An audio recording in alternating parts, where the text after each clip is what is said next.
আজকে সকালবেলা আমাদের কাছে একটা টেলিফোনিক ইনফরমেশন আসে যে আমাদের দুর্গানগরে জাহিরউদ্দিন, পিতার নাম এমডি শাহজাহান, সে তার ফেসবুক প্রোফাইল থেকে আমাদের ভারতবর্ষের মাননীয় স্বরাষ্ট্রমন্ত্রী শ্রী অমিত শাহকে উদ্দেশ্য করে কিছু ফেসবুকে কমেন্টস গুলা ছিল যেগুলা ভারত বিদ্বেষী শেয়ার করেছে।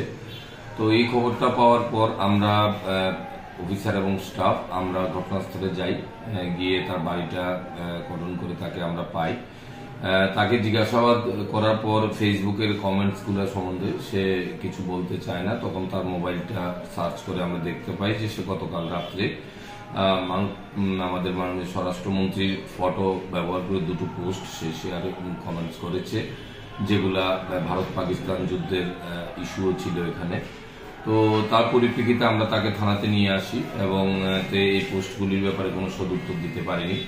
এই পরিপ্রেক্ষিতে আমরা তার মোবাইলটা সিজ করি এবং তার বিরুদ্ধে একটা আমরা স্পেসিফিক কেস রেজিস্টার করেছি। আগামীকাল আমরা তাকে কোর্টে প্রেরণ করব। এটা কি সে ব্যক্তিগত মোবাইল থেকে করেছে? তার আইডি থেকে? হ্যাঁ, ব্যক্তিগত মোবাইল আইডি থেকে।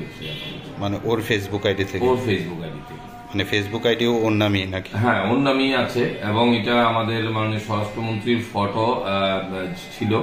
এই ফটো এবং এডিট করেই এই কমেন্টস গুলা যেটাতে শেয়ার করেছে সেটা খুবই একটা সেন্সিটিভ আমাদের ভারতবর্ষের আইনি দিক থেকে। সেজন্য আমরা একটা কেস নিয়েছি এবং কালকে তাকে আমরা কোর্টে প্রেরণ করব।